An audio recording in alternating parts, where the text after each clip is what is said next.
Subscribe now and press the bell icon.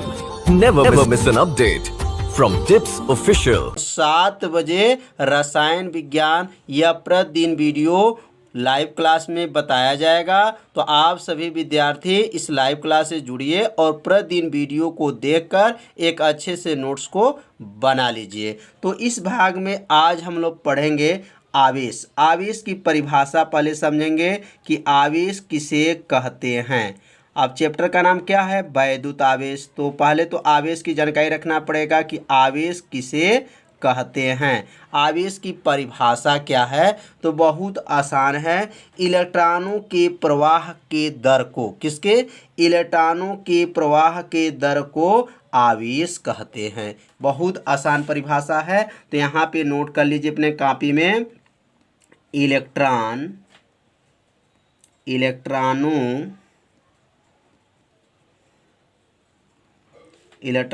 के प्रवाह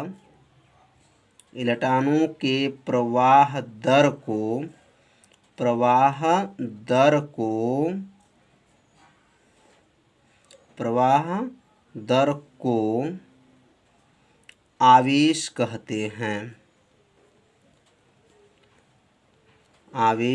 कहते हैं। कितना आसान है। इलेक्ट्रॉनों के प्रवाह दर को क्या कहते हैं? आवेश कहते हैं। इसे Q से प्रदर्शित करते हैं। किसे प्रदर्शित करते हैं? Q से प्रदर्शित करते हैं।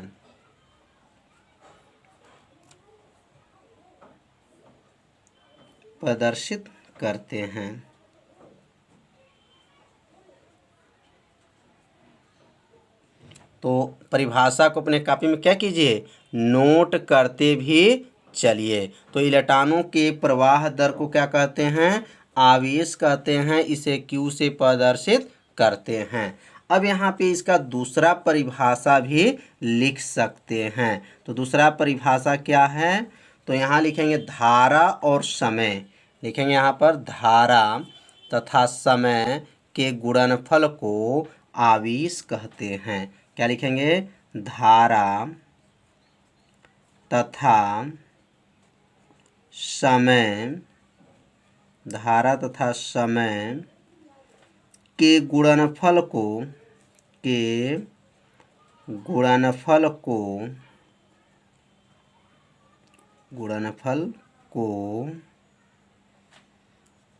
आवेश कहते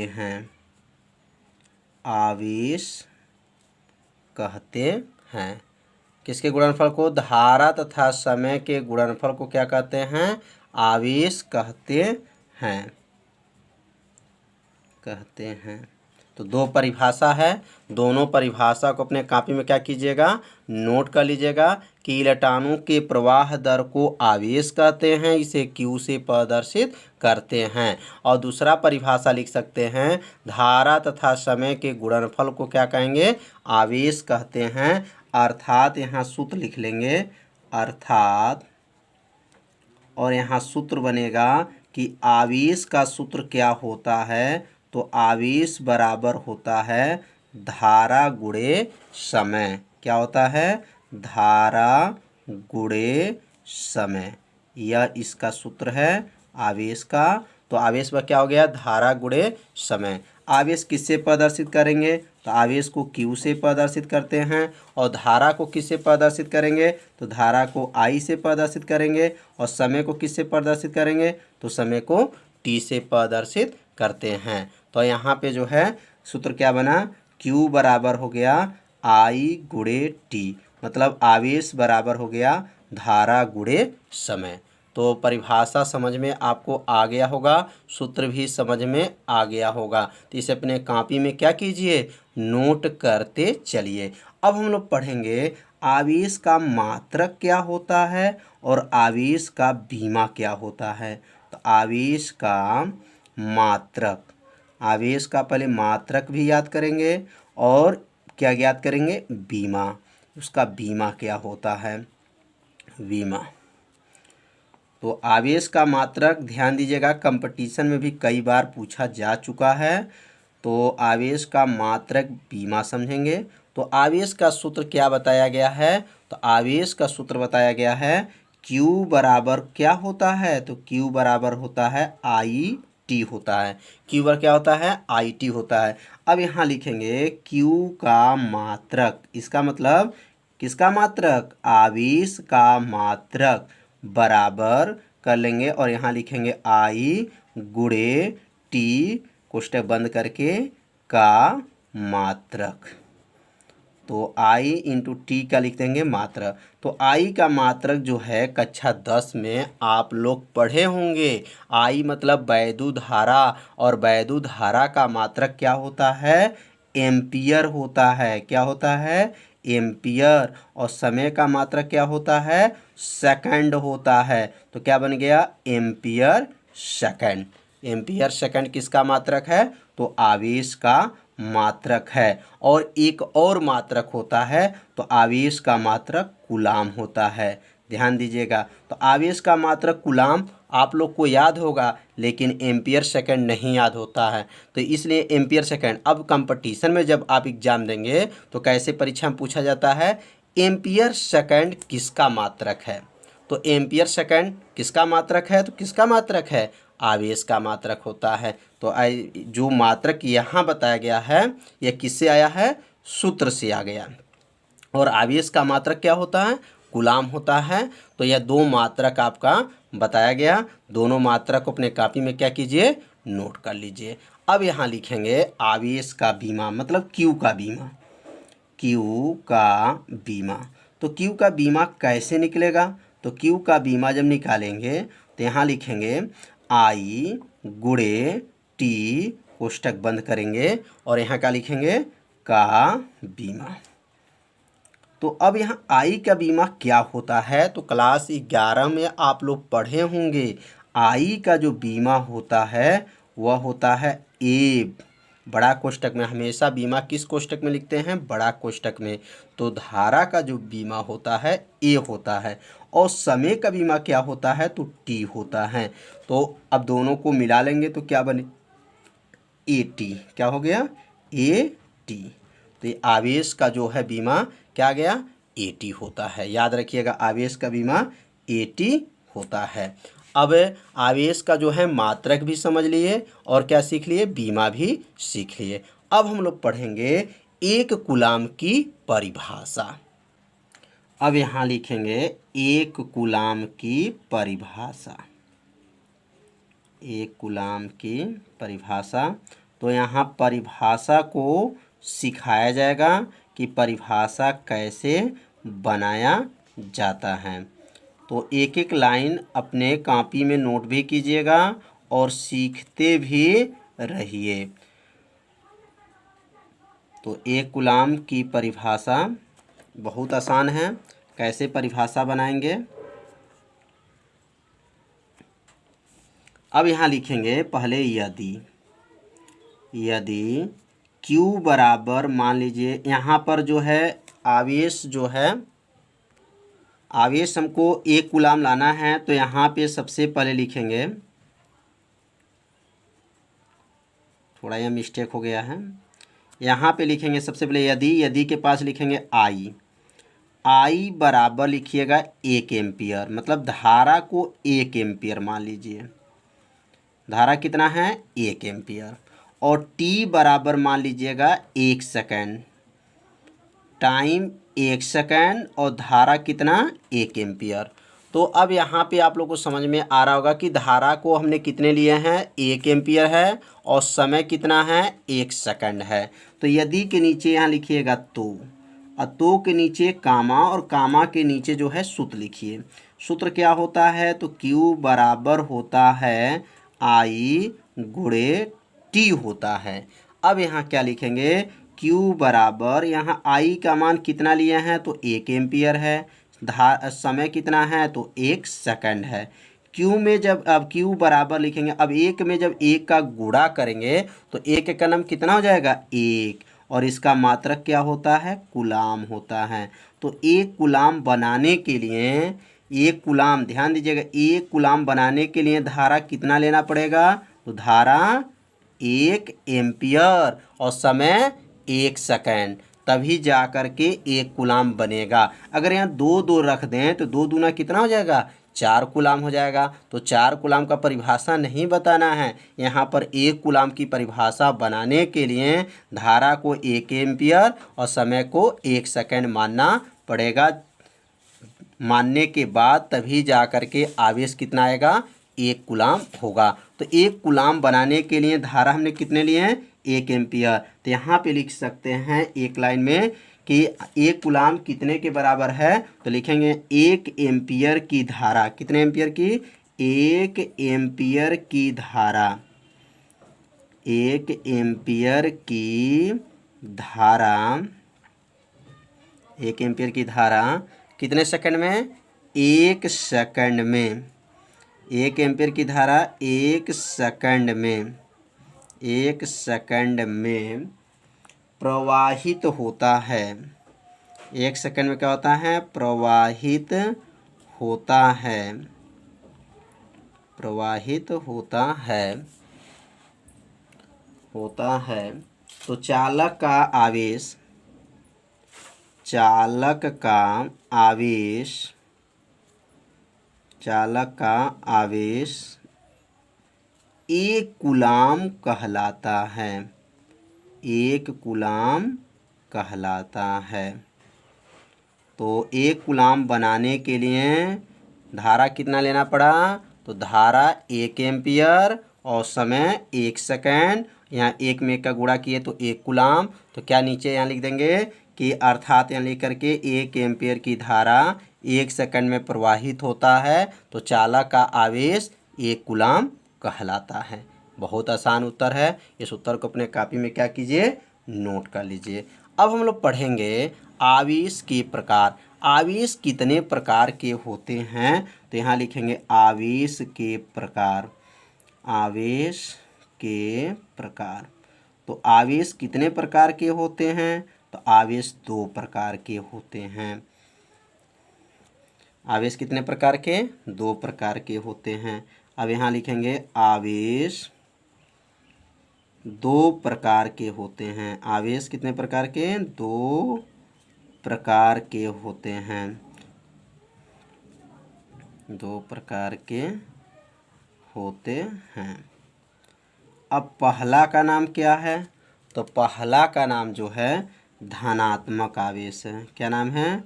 धनात्मक, धनात्मक आवेश। और दूसरा का क्या नाम है? तो दूसरा का नाम है ऋणात्मक आवेश। पहला धनात्मक आवेश और दूसरा क्या नाम है?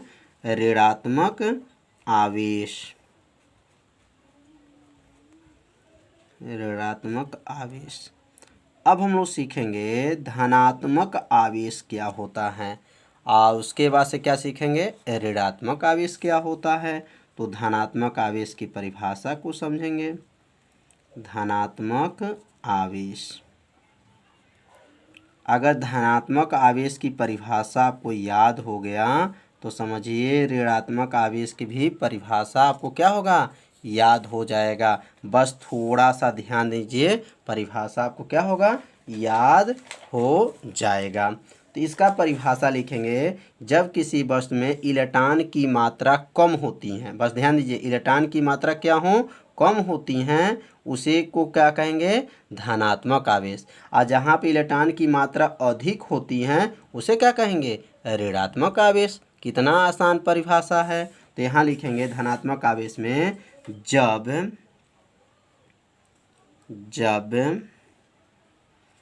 किसी वस्तु, जब किसी वस्तु, किसी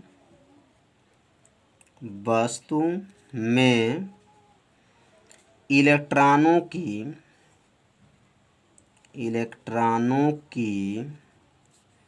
मात्रा, इलेक्ट्रॉनों की मात्रा क्या हो? कम, इलेक्ट्रॉनों की मात्रा कम, या कोष्टक में लिख सकते हैं कि इलेक्ट्रॉनों की कमी क्या हो? इलेक्ट्रॉनों की कमी, इलेक्ट्रॉनों की कमी भी लिख सकते हैं, कमी, और यहाँ कोष्टक बंद करके हो तो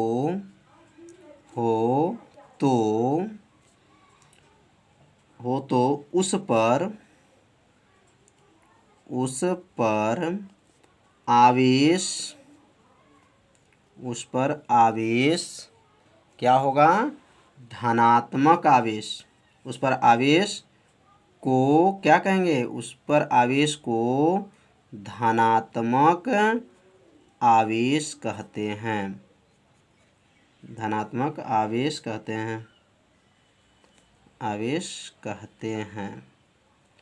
तो कितना आसान परिभाषा है। जब किसी वस्तु में इलेक्ट्रॉनों की मात्रा क्या हो, कम हो, या कह सकते हैं कि इलेक्ट्रॉनों की क्या हो, कमी हो, तो उस पर आवेश को क्या कहते हैं, धनात्मक आवेश कहते हैं।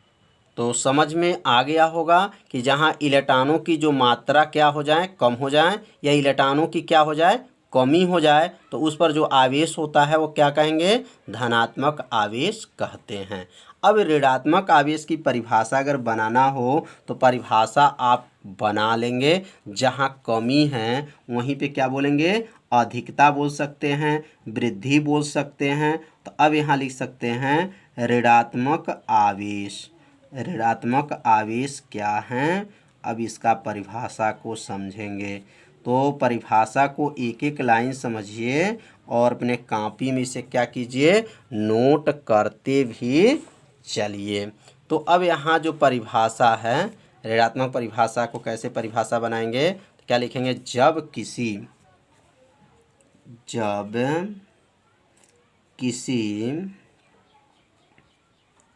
वस्तु में इलेक्ट्रॉनों की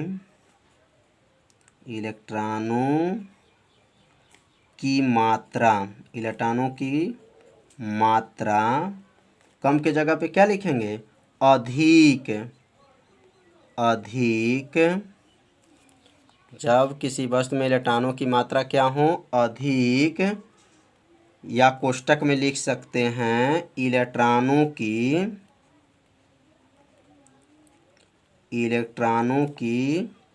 अधिकता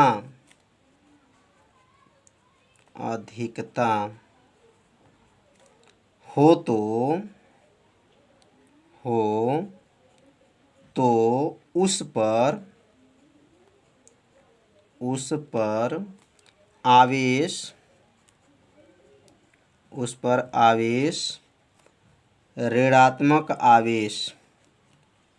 उस पर आवेश ऋणात्मक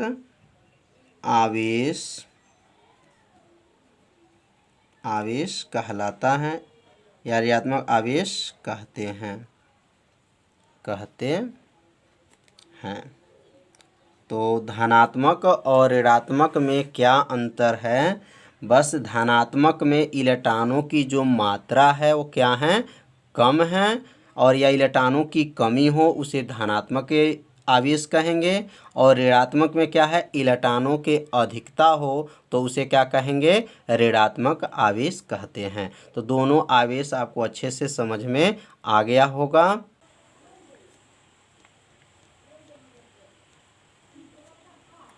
निम्न का मतलब नीचे लिखा जाएगा, क्रमशः एक एक को समझिए, जहाँ दिक्कत होगा वहाँ पे क्या कीजिएगा, कमेंट कीजिएगा। तो पहला जो आवेश का गुण है, जब आवेश स्थिर होता है, ध्यान दीजिए क्या लिखेंगे, जब आवेश स्थिर मतलब विराम, स्थिर होता है तो केवल वैद्युत क्षेत्र, याद रखेंगे कौन क्षेत्र, वैद्युत क्षेत्र उत्पन्न करता है, वैद्युत क्षेत्र उत्पन्न करता है। तो पहला जो है गुण क्या है, जब आवेश क्या है, जब आवेश स्थिर होता है तो केवल क्या होता है, वैद्युत क्षेत्र क्या करता है, उत्पन्न करता है। यदि आवेश जो है गति अवस्था में है तब क्या करेगा, तो जब आवेश गति अवस्था में होता है तो वैद्युत क्षेत्र भी और चुंबकीय क्षेत्र भी क्या करेगा, उत्पन्न करता है। तो ये दूसरा लिखेंगे। अब दूसरा गुण, जब आवेश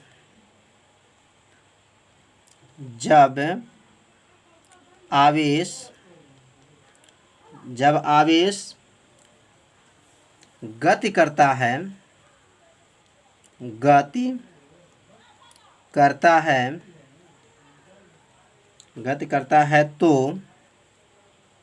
तो किसी निश्चित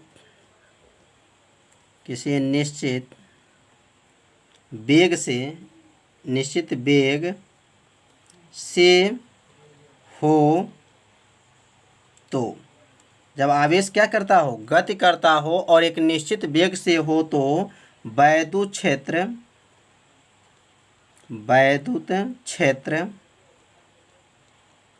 तथा चुंबकीय क्षेत्र, वैद्युत क्षेत्र तथा चुंबकीय क्षेत्र उत्पन्न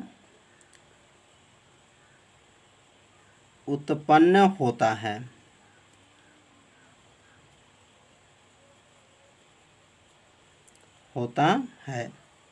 तो ध्यान दीजिए, अब यहाँ दो गुण बताया गया। पहला क्या बताया गया, जब आवेश स्थिर होता है तो केवल वैद्युत क्षेत्र उत्पन्न करता है। और जब दूसरा क्या बताया गया है, जब आवेश जो है अगर गति करता है और एक निश्चित वेग से गति करता है तो उसके अंदर जो है वैद्युत क्षेत्र भी होता है और चुंबकीय क्षेत्र, दोनों क्या होता है, उत्पन्न होता है। अब तीसरा समझेंगे। जहाँ दिक्कत होगा आप लोग क्या कीजिएगा, कमेंट कीजिए और अपने कॉपी में इसे नोट भी करते चलिए, जिससे एक आपको क्या होगा, नोट्स भी तैयार हो जाएगा। अब यहाँ लिखेंगे किसी वस्तु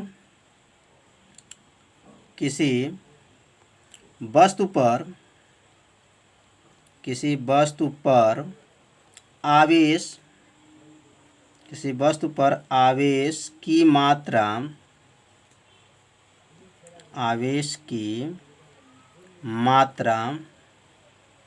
वस्तु के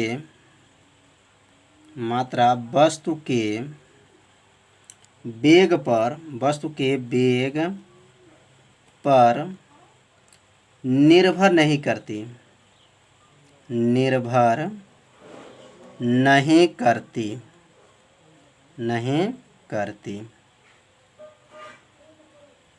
तो यहाँ जो है तीसरा जो गुण है, किसी वस्तु पर जो आवेश की जो मात्रा होती है वो वस्तु के वेग पर क्या होती हैं, निर्भर नहीं करती हैं। तो वो निर्भर नहीं होता है, जो वेग होता है और आवेश की जो मात्रा होता है उस पर निर्भर नहीं होता है। अब चौथा लिखेंगे, चौथा गुण क्या है, तो चौथा गुण को ध्यान देंगे, दो समान, यह मोस्ट IMP है,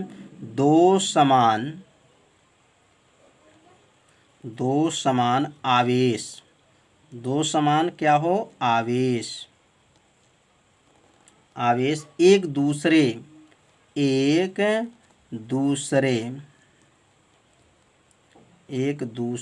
को प्रतिकर्षित करते हैं।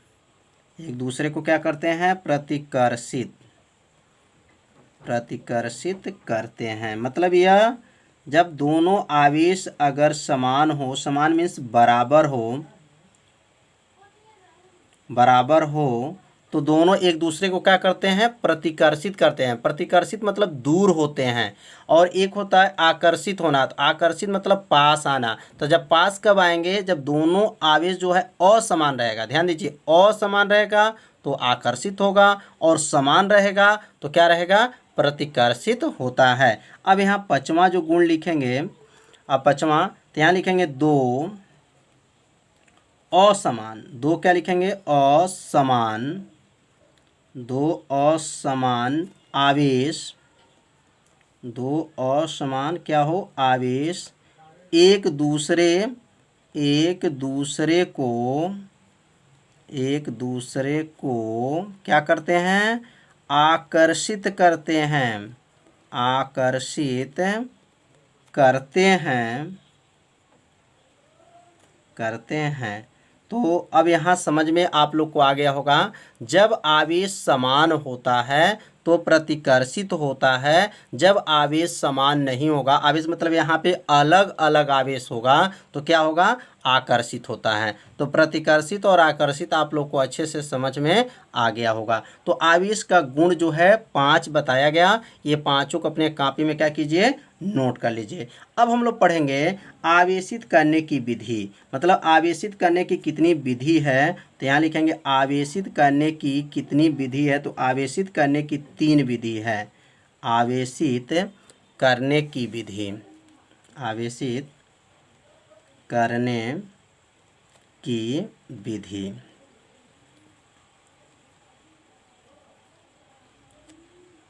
आवेशित करने की कितनी विधियां हैं, तो आवेशित करने की 3 विधि होता है। कितनी विधि हैं, 3 विधि, और तीनों विधि का नाम यहाँ नोट करेंगे, पहला विधि, दूसरा विधि और यहाँ लिखेंगे तीसरा विधि। तो पहला विधि क्या है, दूसरा विधि क्या है, तो पहला विधि जो है चालन द्वारा, क्या लिखेंगे, चालन द्वारा। आवेशित करने की कितनी विधियां हैं, तो 3 विधि है, पहला का नाम है चालन द्वारा। अब दूसरी विधि क्या है, तो दूसरी विधि है प्रेरण, याद रखेंगे, क्या लिखेंगे, प्रेरण द्वारा। और तीसरी विधि क्या है, तो तीसरी विधि जो है घर्षण द्वारा, क्या लिखेंगे, घर्षण द्वारा। तो यह 3 विधि है आवेशित करने की। तो यहाँ पर तीनों विधि के बारे में अब समझेंगे कि चालन द्वारा कैसे आवेशित करेंगे, और प्रेरण द्वारा कैसे समझेंगे, और घर्षण द्वारा जो है आवेशित कैसे किया जाता है। तो पहला समझेंगे अब। तो पहला जो है चालन, चालन द्वारा आवेशन कैसे होगा, तो यहाँ हेडिंग लिख लेंगे अब, चालन द्वारा। तो चालन द्वारा क्या होगा, चालन मतलब, चालन मतलब जब दो वस्तु एक साथ संपर्क में रखे जाते हैं तो उनमें से इलेक्ट्रॉन का क्या होता है, आदान प्रदान होता है, उसी को क्या कहते हैं, चालन द्वारा आवेशन कहते हैं। बहुत आसान उत्तर है, बस थोड़ा सा अगर ध्यान देंगे तो आपको क्या होगा, याद हो जाएगा। तो जब दो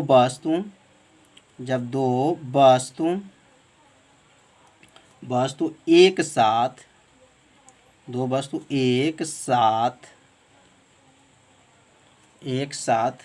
संपर्क, एक साथ क्या, संपर्क में रखें जाते हैं, संपर्क में रखे जाते हैं, तो उनमें से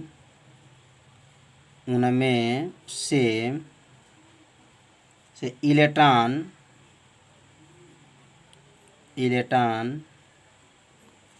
आदान प्रदान, इलेक्ट्रॉन का लिख देंगे, इलेक्ट्रॉन का आदान प्रदान, इलेक्ट्रॉन का क्या, आदान प्रदान होता है,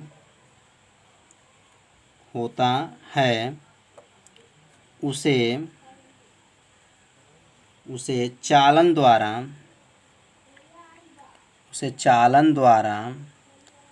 आवेशन कहते हैं। चालन द्वारा क्या कहते हैं, आवेशन कहते हैं। तो बहुत आसान है, कैसे इसको उत्तर को याद रखेंगे, जब दो वस्तु एक साथ संपर्क मतलब एक दूसरे को पास सटाया जाएगा तो उनमें से इलेक्ट्रॉन का क्या होता है, आदान प्रदान होता है, उसे चालन द्वारा आवेशन कहते हैं। तो इसे अपने कॉपी में क्या कीजिए, नोट कर लीजिए। अब हम लोग पढ़ेंगे कि चालन द्वारा था पहला, दूसरा विधि क्या था, तो प्रेरण द्वारा था। क्या लिखेंगे अब, प्रेरण द्वारा आवेशन, प्रेरण द्वारा आवेशन। अब प्रेरण द्वारा कैसे आवेशन होगा, अब इसके बारे में समझेंगे। तो यहाँ पर भी बहुत आसान है, बस थोड़ा सा ध्यान दीजिए। तो अब यहाँ लिखेंगे, जब दो वस्तु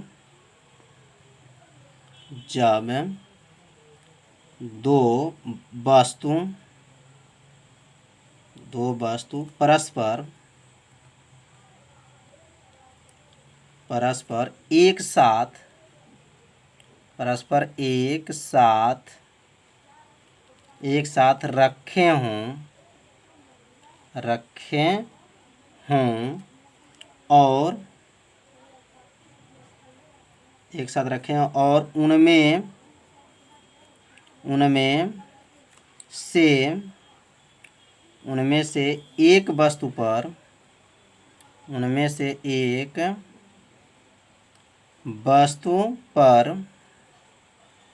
आवेश, एक वस्तु पे क्या हो, आवेश, वस्तु पर आवेश चाहे जो भी हो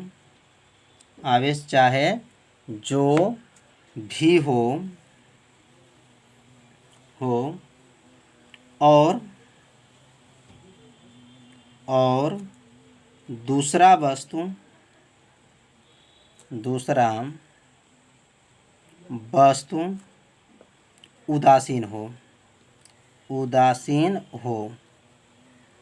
उदासीन हो तो पहले वस्तु के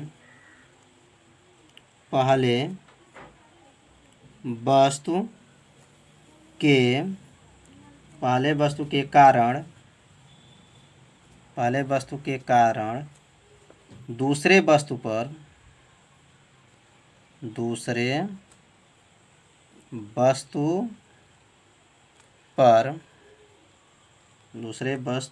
पर उतने ही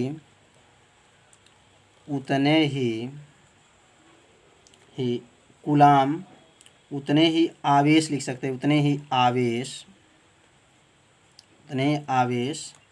का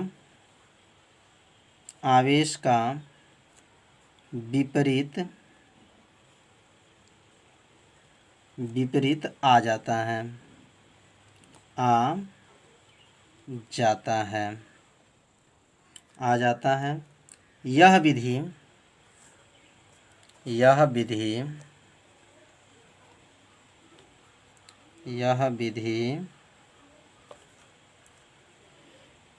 यह विधि जो है कौन विधि कहलाएगा, प्रेरण विधि। यह विधि प्रेरण द्वारा क्या कहलाएगा, आवेशन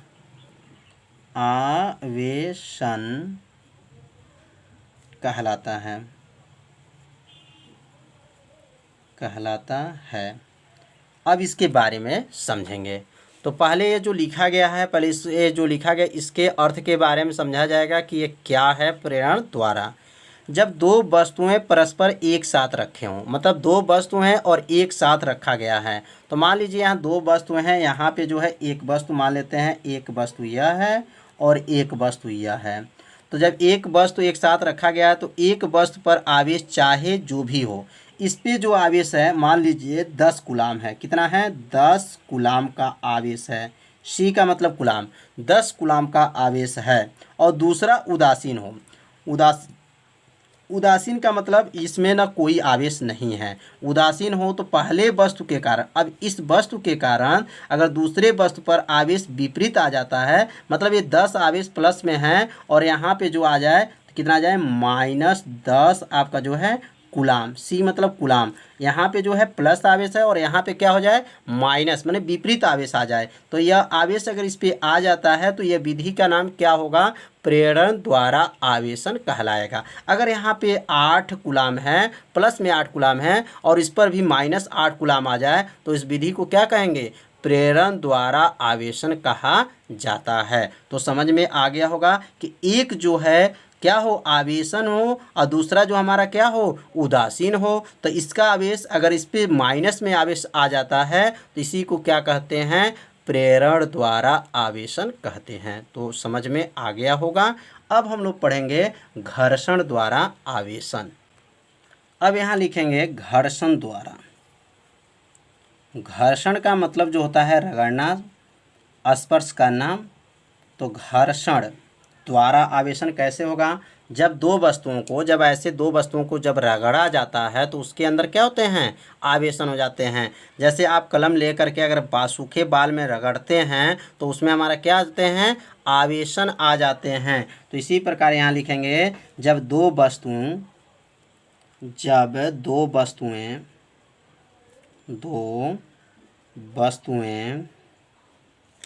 आपस में, दो वस्तुएं क्या लिखेंगे, आपस में रगड़ी जाती है।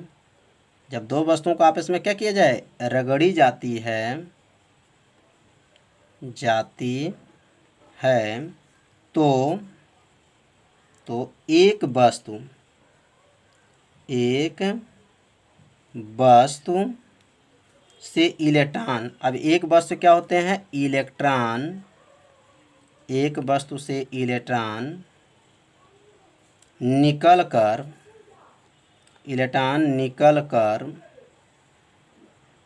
दूसरी वस्तु पर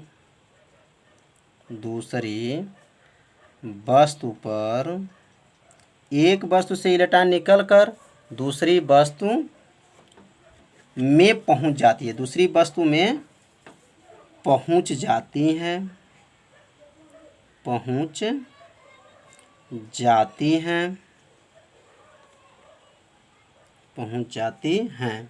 जिस वस्तु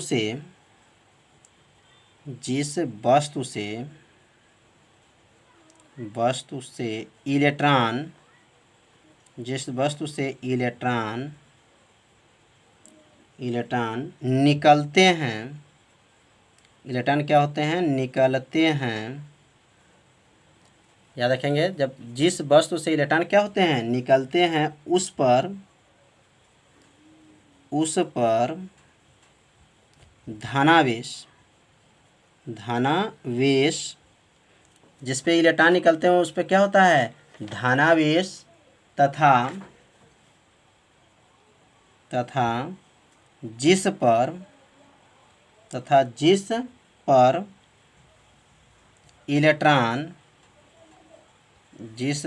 इलेक्ट्रॉन पहुंचते हैं, जिस पे इलेक्ट्रॉन क्या होते हैं, पहुंचते हैं, उस पर ऋणावेश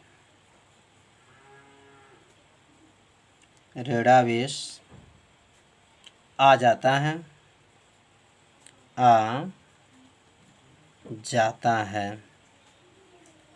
यह क्रिया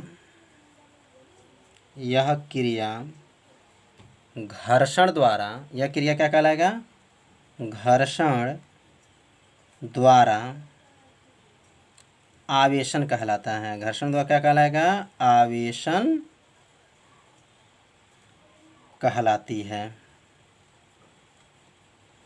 तो समझ में आ जाएगा, अभी समझा दिया जाएगा आपको। तो अब यह जो लिखा गया है इसके बारे में अब समझेंगे। जब दो वस्तुएं आपस में क्या करते हैं, जैसे मान लीजिए दो वस्तुएं आपस में क्या करेंगे, रगड़ी जाती है, तो एक वस्तु से इलेक्ट्रॉन, मान लीजिए इस वस्तु का इलेक्ट्रॉन निकल करके दूसरी वस्तु के इलेक्ट्रॉन में क्या होती हैं, पहुंच जाती हैं। और जिस पर इलेक्ट्रॉन निकलते हैं, जान लीजिए जिस वस्तु से इलेक्ट्रॉन क्या होते हैं, निकलते हैं, उसको क्या कहेंगे, धनावेश कहते हैं। और जिस पे इलेक्ट्रॉन पहुंच जाते हैं उस पे कौन सा आवेश हो जाता है, तो ऋणावेश आ जाता है। तो यह क्रिया क्या मानते हैं, घर्षण द्वारा आवेशन कहते हैं। तो समझ में आ गया होगा घर्षण द्वारा आवेशन क्या है। जब एक वस्तु दूसरी वस्तु से जब रगड़ा जाता है तो पहली वस्तु इलेक्ट्रॉन क्या होते हैं, निकलते हैं, और दूसरी वस्तु में इलेक्ट्रॉन क्या होते हैं, पहुंच जाते हैं। जिस वस्तु इलेक्ट्रॉन निकलते हैं उस पर क्या होता है, धनावेश होता है, और जिस पे इलेक्ट्रॉन पहुंचते हैं उसको क्या कहते हैं, ऋणावेश कहा जाता है।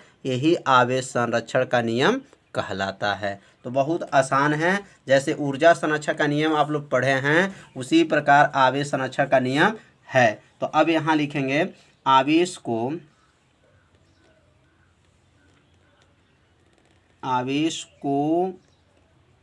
न तो उत्पन्न कर सकते हैं, न तो उत्पन्न किया जा सकता है, उत्पन्न किया जा सकता है, और न ही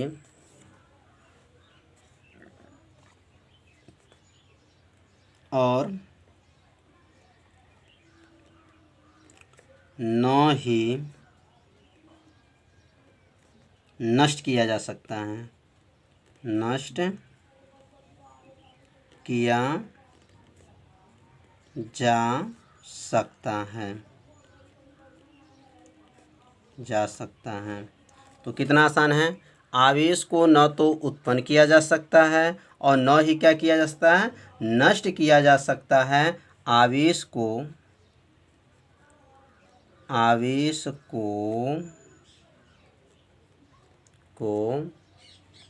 एक वस्तु से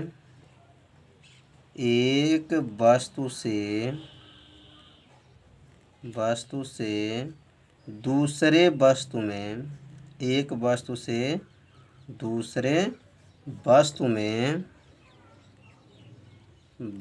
में क्या किया जा सकता है, रूपांतरण किया जा सकता है। रूपांतरण किया जा सकता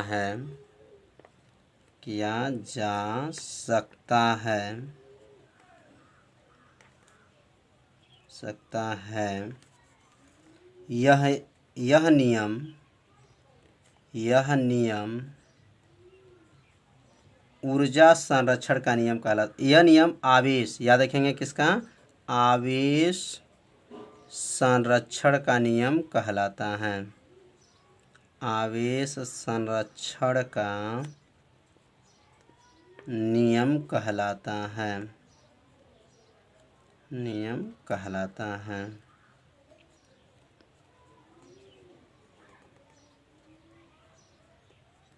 कितना आसान है। तो आवेश संरक्षण का नियम जो है एक बार और ध्यान से समझेंगे। आवेश को न तो क्या किया जा सकता है, उत्पन्न किया जा सकता है, और आवेश को न तो ही क्या किया जा सकता है, नष्ट किया जा सकता है। आवेश को एक वस्तु से दूसरे वस्तु में रूपांतरण किया जा सकता है। यह नियम आवेश संरक्षण का नियम कहलाता है। तो समझ में आ गया होगा कि आवेश संरक्षण का नियम क्या है। इसे अपने कॉपी में लिख लीजिए और इसको याद कर लीजिए। बहुत आसान नियम है। अब हम लोग पढ़ेंगे आवेश के परमाणुकता या क्वांटीकरण का सिद्धांत क्या है। यह बहुत ही आईएमपी नियम है। यह कई साल पेपर में आ चुका है। तो अब इसके बारे में समझेंगे। तो यहाँ पे नोट करेंगे आवेश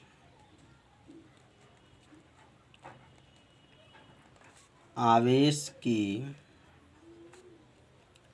परमाणुकता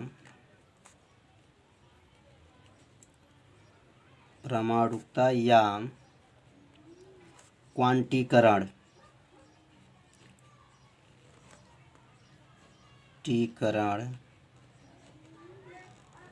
सिद्धांत। यह जो नियम है, सिद्धांत, यह कई साल के पेपर में आ चुका है। तो इस सिद्धांत को आप लोग याद कर लीजिएगा। और याद यहाँ ध्यान कम दीजिए, पहले समझिए। याद करने का प्रयास नहीं किया जाता है, पहले समझा जाता है। और आपको ऐसा ही जो है समझ लेंगे तो आपको याद हो जाएगा।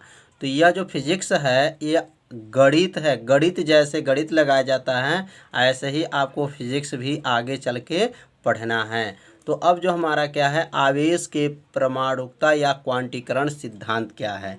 तो इसका अर्थ यह है, क्वांटीकरण मतलब संख्या, मतलब इलेक्ट्रॉन की जो संख्या है वह हमेशा जो होता है पूर्ण संख्या होता है। क्वांटीकरण मतलब संख्या होता है, लेकिन किसका संख्या, तो इलेक्ट्रॉन का। तो इलेक्ट्रॉन का संख्या जो होता है वो हमेशा किस संख्या में होता है, पूर्ण संख्या में होता है। पूर्ण का मतलब जैसे आपका 1 2 3 4 5 6 ऐसे होगा। जैसे पूर्ण 1.5 2.3 ये दशमलव पॉइंट में नहीं होता है। याद रखेंगे, दशमलव में यह जो हमारे इलेक्ट्रॉन की जो संख्या होता है कभी नहीं होता है दशमलव। जैसे 1.5 इलेक्ट्रॉन की संख्या, ऐसा नहीं होता है। कभी भी इलेक्ट्रॉन की संख्या जो होगा किस में होता है, तो पूर्ण संख्या में ही होता है। तो अब यहाँ पे लिखेंगे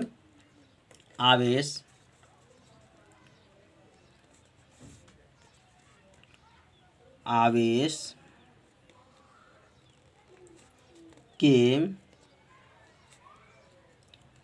परमाणुकता सिद्धांत के अनुसार सिद्धांत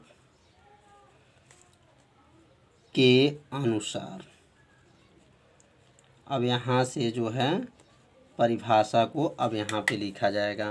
तो आवेश के परमाणुकता सिद्धांत के अनुसार क्या होता है, तो अब यहाँ लिखेंगे किसी भी वस्तु में, याद रखिएगा, किसी भी वस्तु में, किसी भी वस्तु में, वस्तु पर लिख दीजिए, वस्तु पर इलेक्ट्रॉन, वस्तु पर इलेक्ट्रॉन, इलेक्ट्रॉन संख्या,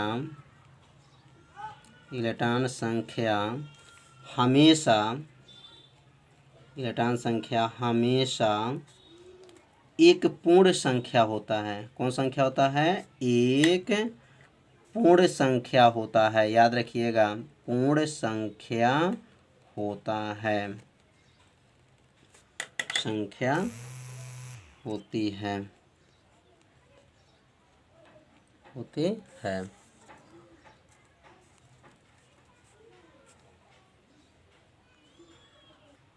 तो अब यहाँ लिख देंगे इलेक्ट्रॉन की संख्या,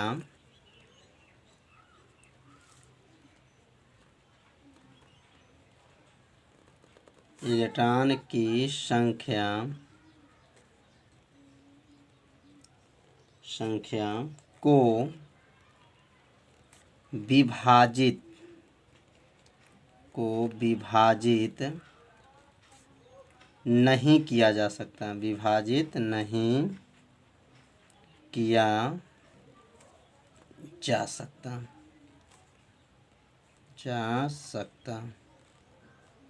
मतलब जो इलेक्ट्रॉन की जो संख्या है उसे विभाजित नहीं किया जा सकता, मतलब दशमलव पॉइंट में नहीं लाना है। हमेशा जो आता है जो इलेक्ट्रॉन की जो संख्या होता है हमेशा की संख्या में होता है, पूर्ण संख्या में होता है। तो पूर्ण संख्या क्या होता है? जैसे 1 2 3 4 5 6 7 आपको ऐसे जो होते हैं, यह जो है पूर्ण संख्या माना जाएगा। और इसमें जो दशमलव पॉइंट में इलेक्ट्रॉन की संख्या नहीं होता है, याद रखिएगा। अब यहाँ लिख देंगे इस सिद्धांत, इस सिद्धांत को, इस सिद्धांत को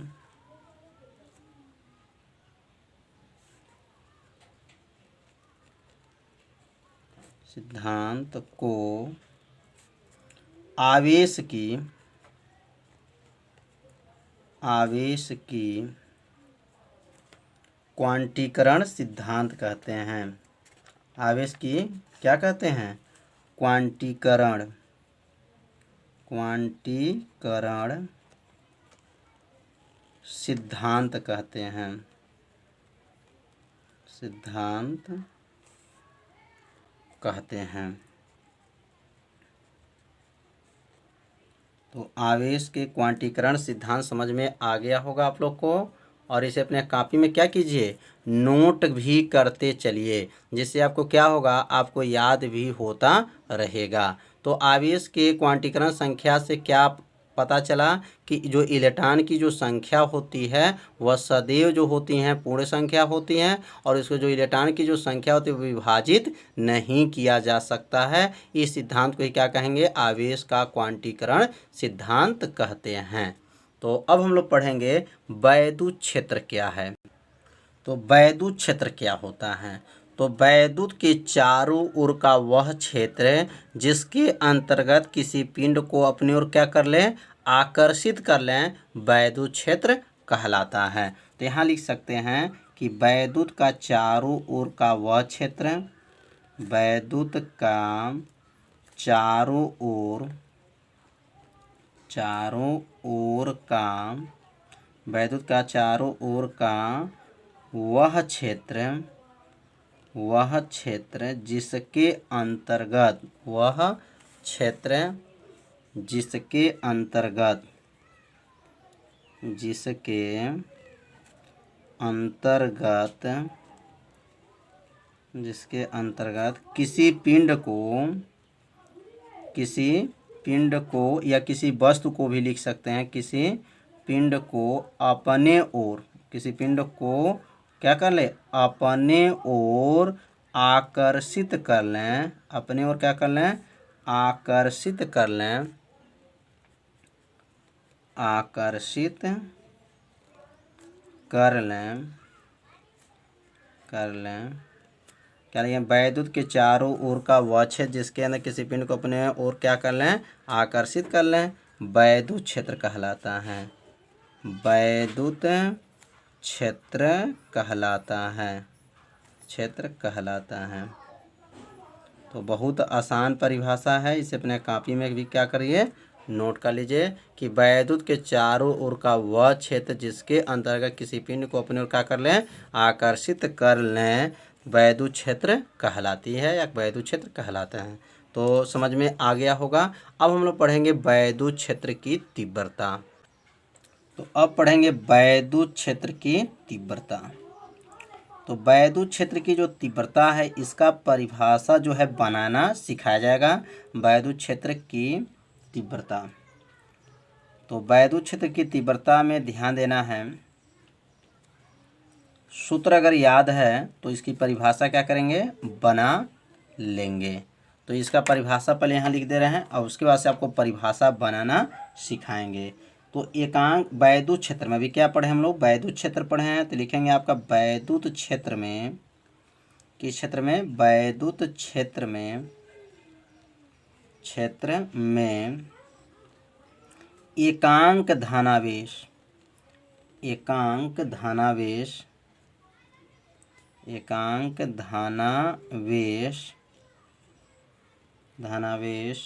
पर लगने वाले, एकांक धनावेश पर लगने वाले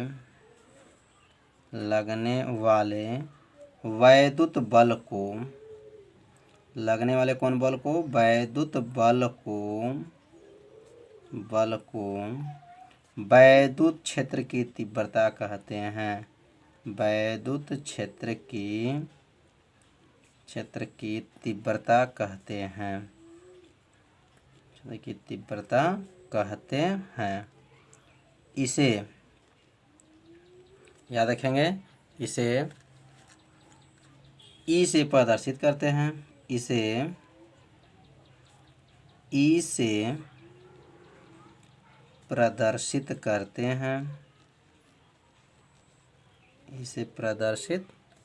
हैं।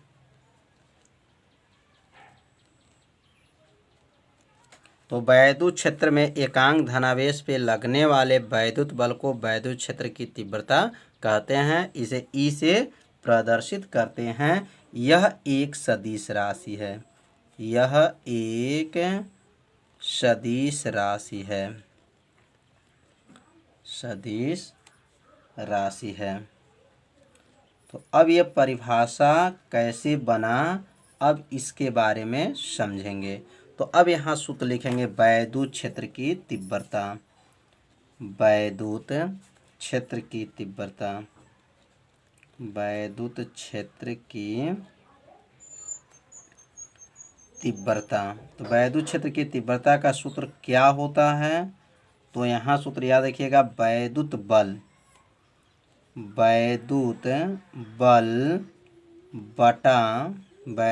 बटा आवेश क्या होता है, आवेश होता है।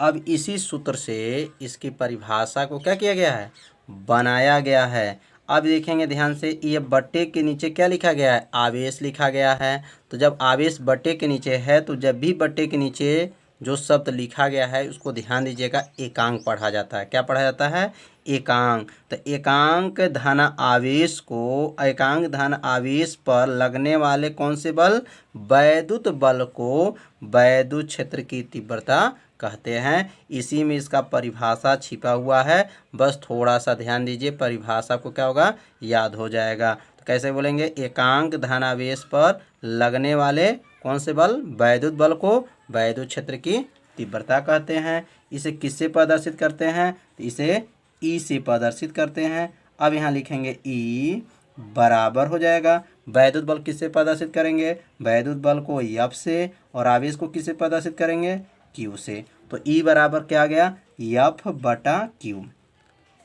अब इस सूत्र को नोट कर लेंगे। यह सूत्र के सहायता से आगे चल के अभ्यास में न्यूमेरिकल पढ़ेंगे।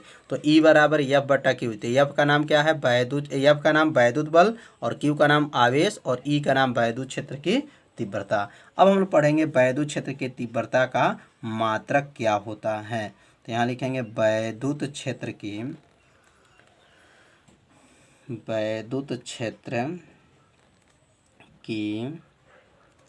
तीव्रता, वैद्युत क्षेत्र की तीव्रता का मात्रक एवं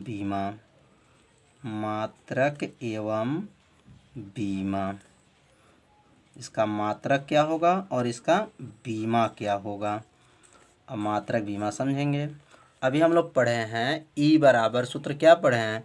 E बराबर पढ़े हैं E बराबर एफ बटा क्यू।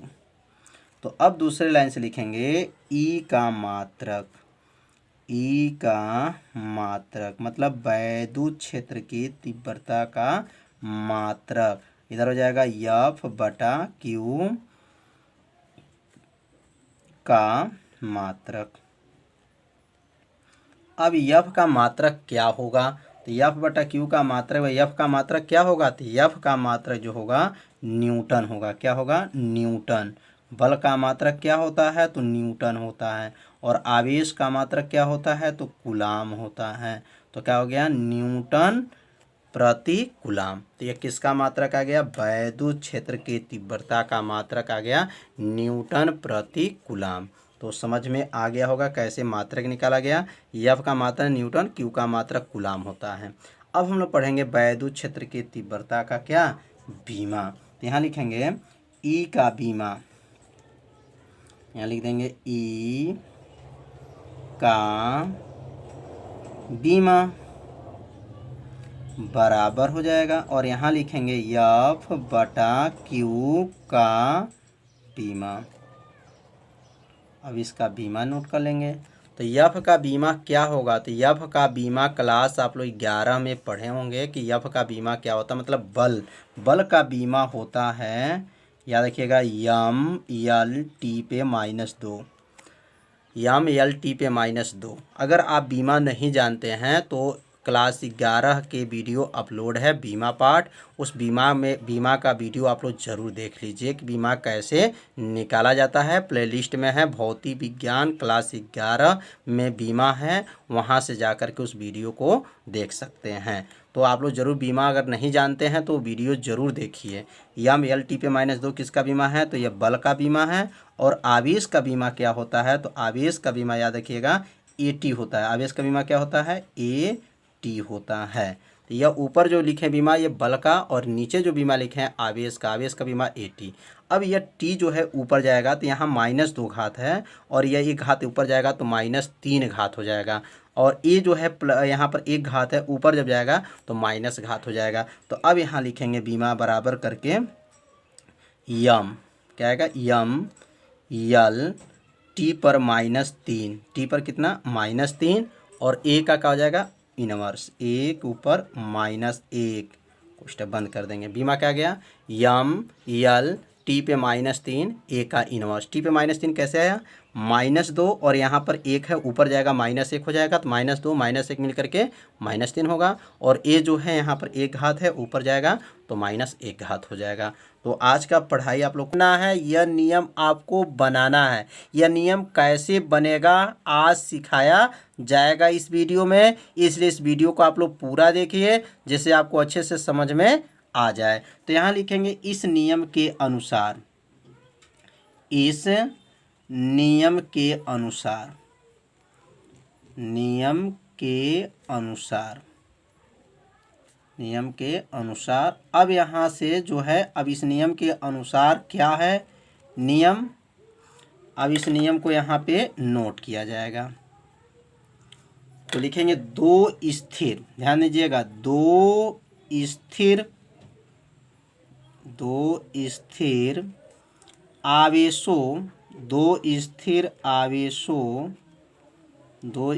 आवेशों के बीच, दो स्थिर आवेशों के बीच लगने वाले, दो स्थिर आवेशों के बीच लगने वाले लगने वाले आकर्षण, याद रखेंगे, आकर्षण या प्रतिकर्षण, आकर्षण या प्रतिकर्षण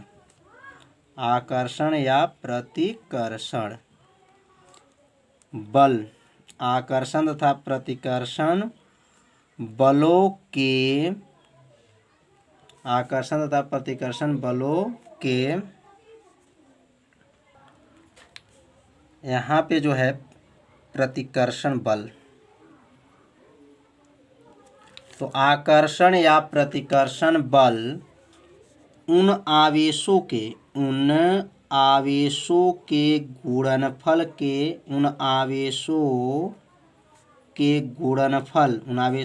गुणनफल के अनुकर्मानुपाती,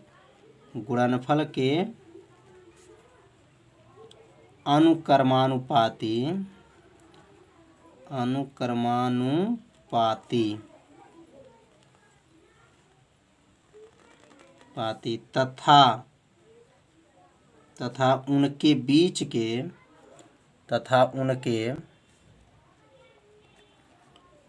बीच के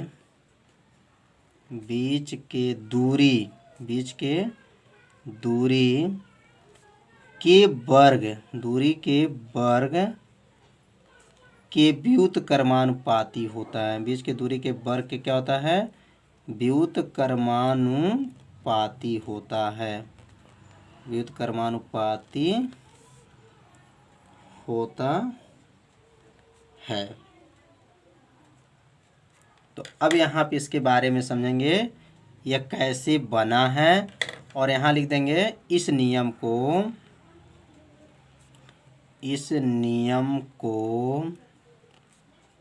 कूलाम का नियम कहते हैं। किसका नियम? कूलाम का नियम कहते हैं। अब यह नियम को समझेंगे कैसे नियम बना। अब यहाँ पे दो आवेश लेंगे। अब ये दो आवेश कौन कौन होगा? तो पहला आवेश का नाम Q1 और यहाँ पे जो आवेश है इसका नाम है Q2। कितने आवेश हैं? दो आवेश। इनके बीच की दूरी क्या है? तो इनके बीच की दूरी R। अब यहीं से इसका परिभाषा को बनाया जाएगा। तो क्या लिखा गया है? दो स्थिर आवेशों के बीच लगने वाले आकर्षण या प्रतिकर्षण बल। तो आकर्षण या प्रतिकर्षण बल, तो बल को किससे प्रदर्शित करेंगे? F से। और यह अनुकर्मानुपाती उनके आवेशों के गुणनफल, मतलब ये पहला आवेश है और ये दूसरा आवेश है, उन आवेशों के क्या है? गुणनफल के क्या है? अनुकर्मानुपाती है। तो यह आकर्षण या प्रतिकर्षण बल उन आवेशों के गुणनफल के क्या है? अनुकर्मानुपाती है। इसे क्या मान लेंगे? समीकरण नंबर 1। तो समीकरण नंबर 1 कैसे बना? बस इसी में यहाँ छिपा हुआ है, ध्यान दीजिए। आकर्षण अथवा प्रतिकर्षण बल उन आवेशों के गुणनफल के क्या है? अनुकर्मानुपाती तथा उनके बीच के दूरी के क्या है? वर्ग के व्युत्क्रमानुपाती। अब यहाँ वर्ग करेंगे, दूरी किसे मानेंगे? R, और R का वर्ग किए और ये व्युत्क्रमानुपाती। यहाँ क्यों व्युत्क्रमानुपाती बोलेंगे? जब बट्टे में यहाँ रहता है तो इसका नाम व्युत्क्रमानुपाती, और यहाँ बट्टे में नहीं है तो इसका नाम क्या है? अनुकर्मानुपाती। अब इसे क्या मान लेंगे? समीकरण नंबर 2। अब समझिए समीकरण 1 समीकरण 2 कैसे बना? इसी नियम में क्या है? छिपा है, इसी से इसको बनाया गया है कि आकर्षण अथवा प्रतिकर्षण बल उन आवेशों के गुणनफल के क्या है? अनुकर्मानुपाती है तथा उनके बीच के दूरी के वर्ग के क्या है? व्युत्क्रमानुपाती है। अब समीकरण 1 और समीकरण 2 को जो है संयुक्त करेंगे। तो यहाँ लिखेंगे समीकरण 1 तथा समीकरण 2 को क्या करेंगे? संयुक्त करेंगे। संयुक्त करने पर, जब संयुक्त कर लेंगे तो कैसे संयुक्त होगा? समीकरण 1 समीकरण 2 को संयुक्त कैसे किया जाएगा? तो बहुत आसान है। यफ यफ यहाँ हो जाएगा यफ, चिन्ह चिन्ह चिन्ह, और यहाँ का हो जाएगा Q1 Q2 बटा आर स्क्वायर। कितना आसान है। यफ यफ यफ, चिन्ह चिन्ह चिन्ह, ऊपर से Q1 Q2 और बटा में क्या हो जाएगा आर स्क्वायर। जब इस चिन्ह को हटाएंगे, याद रखेंगे, जब इस चिन्ह को हटाएंगे तो यहाँ लिखेंगे यफ बराबर के, यहाँ जाएगा Q1 Q2 बटा क्या हो जाएगा आर स्क्वायर। तो के, अब के कहाँ से आ गया, तो लिखेंगे जहाँ के कौन सी है, तो यहाँ लिख देंगे जहाँ के एक नियतांक है, जहाँ के कौन सी है, एक नियतांक है, जहाँ के क्या है, एक नियतांक है। तो के का मान कितना होता है, तो याद रखेंगे के का मान यहाँ पे नोट कर लेंगे। के बराबर क्या होता है, तो के बराबर होता है 1 बटा, क्या होता है 1 बटा 4 पाई एप्सिलॉन। ध्यान दीजिएगा 1 बटा क्या होता है 4 पाई एप्सिलॉन। ये किसका मान है, तो ये के का मान होता है। अब यहाँ के का मान यहाँ पे रख देंगे। यह प्रयोग जब किया जाएगा तो के का मान कितना निकलेगा, 1 बटा 4 पाई एप्सिलॉन 0 होता है। अब यहाँ लिखेंगे एफ बराबर 1 बटा 4 पाई एप्सिलॉन 0। ये एप्सिलॉन है, ई के आकार का है, और यहाँ का लिखेंगे Q1 Q2 बटा क्या है आर स्क्वायर। इस सूत्र को क्या करेंगे, घेर देंगे। अब यही सूत्र क्या, किसका नियम आ गया, तो कूलाम का सूत्र आ गया। यही किसका सूत्र है, तो कूलाम का सूत्र है। तो बहुत आसान है, बस थोड़ा सा आपको क्या करना है, ध्यान देना है। समीकरण 1 और समीकरण 2 को ध्यान देंगे। समीकरण 1 समीकरण 2 कैसे बना है, तो क्या बताया गया है, कूलाम के नियम में क्या बताया गया है, आकर्षण बल और या अथवा प्रतिकर्षण बल उन आवेशों के गुणनफल के क्या है, अनुक्रमानुपाती है, उनके बीच की दूरी के वर्ग के क्या है, व्युत्क्रमानुपाती है। समीकरण 1 समीकरण 2 को क्या किया गया है, संयुक्त किया गया। तो एफ मिलकर के एफ हो जाएगा, चिन्ह चिन्ह चिन्ह हो जाएगा, Q1 Q2 बटा आर स्क्वायर। देखिए एफ उतार दीजिए और चिन्ह चिन्ह चिन्ह को उतार दीजिए, Q1 Q2 बटा आर स्क्वायर। बस इस चिन्ह को हटाएंगे तो क्या लिखेंगे के, जहाँ के कौन सी है, नियतांक है। के का मान क्या होता है, 1 बटा 4 पाई एप्सिलॉन 0 होता है। अब के जगह 1 बटा 4 पाई एप्सिलॉन 0 रख देंगे। Q1 Q2 बटा क्या हो गया आर स्क्वायर। ये जो सूत्र बना ये किसका सूत्र है, तो कूलाम का सूत्र है। तो समझ में आ गया होगा कि कूलाम का नियम क्या है और इसके सूत्र का निगमन कैसे हुआ है। अब यहाँ एप्सिलॉन 0 आ गया, तो एप्सिलॉन 0 का क्या नाम है, और 1 बटा 4 पाई एप्सिलॉन 0 का भी मान होता है। तो यहाँ पे कुछ विशेष में इनको याद रखेंगे कि एप्सिलॉन का नाम, एप्सिलॉन का मात्रक, एप्सिलॉन का बीमा, और यहाँ पर 1 बटा 4 पाई एप्सिलॉन का कितना मान होता है। अब इसके बारे में समझेंगे। तो यहाँ लिखेंगे एप्सिलॉन 0, ध्यान दीजिएगा एप्सिलॉन 0 का नाम है वैद्युतशीलता। क्या नाम है, वैद्युतशीलता, या लिख सकते हैं निर्वात में वैद्युतशीलता। वैद्युतशीलता इसका नाम है, याद रखे रहिएगा किसका, एप्सिलॉन 0 का नाम क्या है, वैद्युतशीलता, मतलब निर्वात में वैद्युतशीलता इसका नाम है। अब इसका मात्रक ज्ञात करेंगे, इसका बीमा ज्ञात करेंगे और इसका मान भी ज्ञात करेंगे।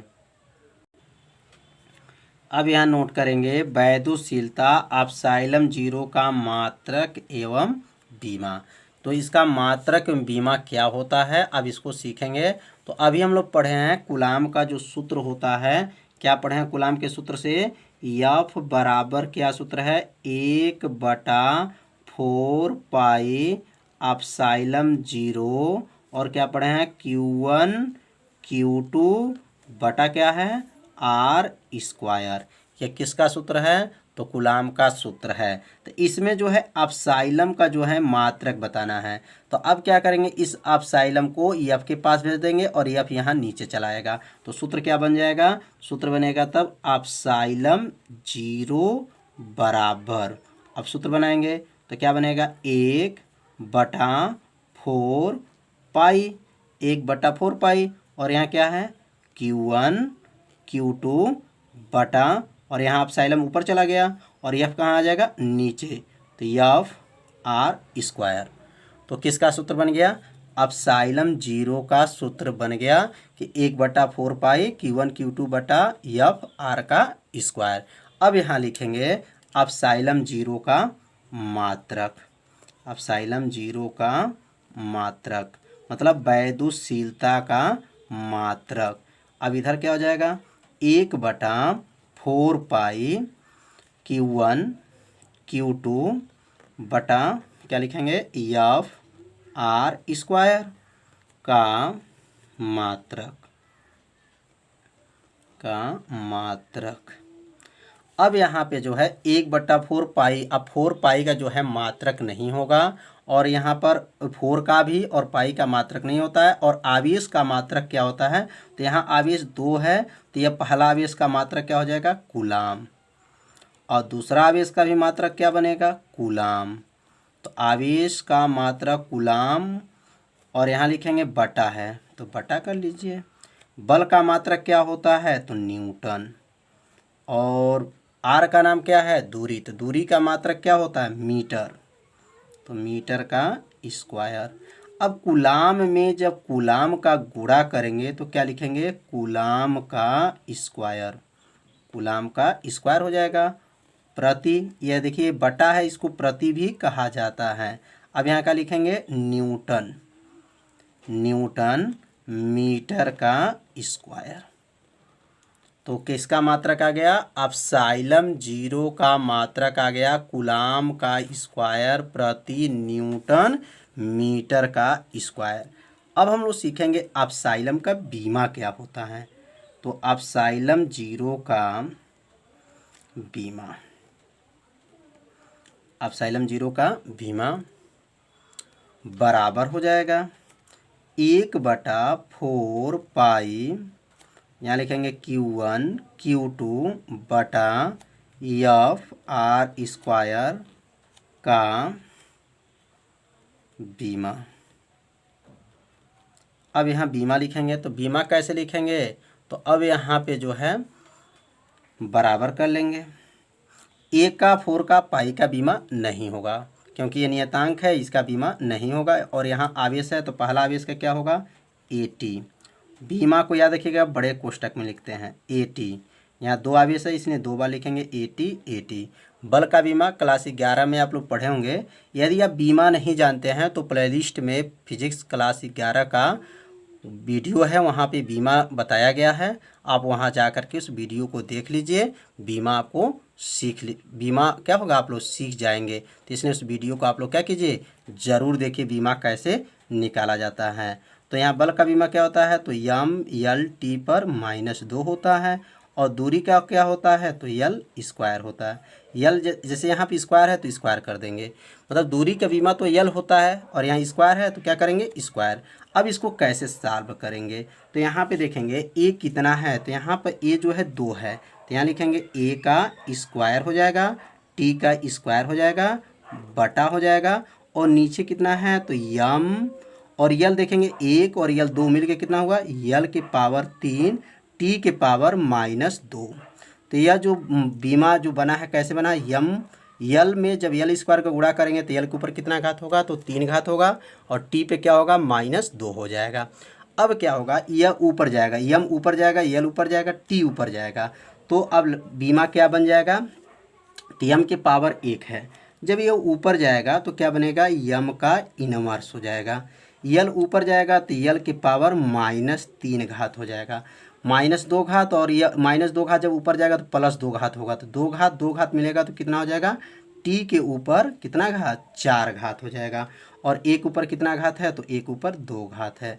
तो यह किसका बीमा आ गया, तो अपसाइलम जीरो का क्या गया, बीमा आ गया। तो अपसाइलम जीरो का मात्रक और अपसाइलम जीरो को बीमा आप लोग को समझ में आ गया होगा। यदि आपको समझ में नहीं आ रहा होगा तो वीडियो को एक बार और देखिएगा, जिससे आपको पूरा समझ में आ जाएगा। अब हम लोग सीखेंगे अपसाइलम जीरो का मान कितना होता है। मान को याद रखे रहिएगा, क्योंकि जब हम लोग न्यूमेरिकल पढ़ेंगे, जब सवाल इस पे लगाया जाएगा तो अपसाइलम जीरो का मान का प्रयोग किया जाएगा। अब यहाँ पे जो है विशेष में याद रखिएगा, विशेष में विशेष में अब पहला याद करेंगे कि एप्सिलॉन जीरो का मान कितना होता है। तो याद रखिएगा एप्सिलॉन जीरो का मान, तो एप्सिलॉन जीरो का मान होता है बराबर करके लिखेंगे 8.85 गुणे 10 के पावर -12। क्या होता है 8.85 गुणे 10 के पावर क्या होता है -12 होता है। और इसका मात्रक क्या पढ़े हैं अभी, तो इसका मात्रक अभी बताया गया है कि क्या बताया गया है, कूलाम का स्क्वायर प्रति न्यूटन मीटर का स्क्वायर। तो इसके लास्ट में यहाँ पे मात्रक भी लिखना पड़ेगा। तो क्या मात्रक हो गया इसका, एप्सिलॉन जीरो का मान 8.85 गुणे 10 के पावर -12 कूलाम का स्क्वायर प्रति न्यूटन मीटर का स्क्वायर। तो समझ में आ गया होगा। अब एक मान और याद रखेंगे कि 1/, ध्यान दीजिएगा, 1/4 पाई एप्सिलॉन जीरो का मात्रक क्या होता है, तो इसका मात्रक भी आप लोग याद रखिएगा। किसका, 1/4 पाई एप्सिलॉन जीरो का मात्रक याद रखेंगे। बस इसका उल्टा कर दीजिए, मात्रक क्या हो जाएगा, न्यूटन मीटर का स्क्वायर प्रति क्या हो जाएगा, कूलाम को याद रखिएगा C से प्रदर्शित करते हैं। तो यहाँ न्यूटन को यहाँ न्यूटन को किससे प्रदर्शित करेंगे, N से, और यहाँ मीटर को किससे प्रदर्शित करेंगे, M से, और कूलाम को किससे प्रदर्शित करेंगे, तो C से प्रदर्शित करते हैं। तो यहाँ प्रतीक में लिखना चाहें तो लिख सकते हैं कि N, यहाँ N हो जाएगा M, और यहाँ पे क्या होगा C।